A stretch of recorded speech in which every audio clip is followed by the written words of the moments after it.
সুন্দরভাবে গোলকিক করলো ভাইয়া লেটার বলতে ইয়ার পানি টিকতে তো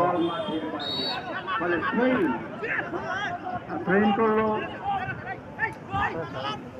গোবিন্দ ভূঁইয়া, কিন্তু আমারও বল নিয়ে এগিয়ে যাচ্ছে, আমরা দেখতে পাচ্ছি ভক্তরা বল নিয়ে এগিয়ে যাচ্ছে, আক্রমণাত্মক মনোভাব নিয়ে আমরা দেখতে পাচ্ছি এগিয়ে নিয়ে যাচ্ছে, কিন্তু না আবার দেখতে পাচ্ছি সুন্দরভাবে বল নিয়ে এগিয়ে যাচ্ছে, আক্রমণাত্মক মনোভাব নিয়ে কানে কামড়ায় কি তারা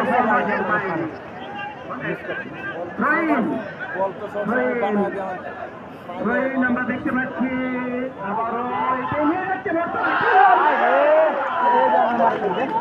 এটা আন্ডার সে মেনে মারছে হ্যাঁ সে মেনে মারছে কি দোষ হয়েছে আমরা দেখতে পাচ্ছি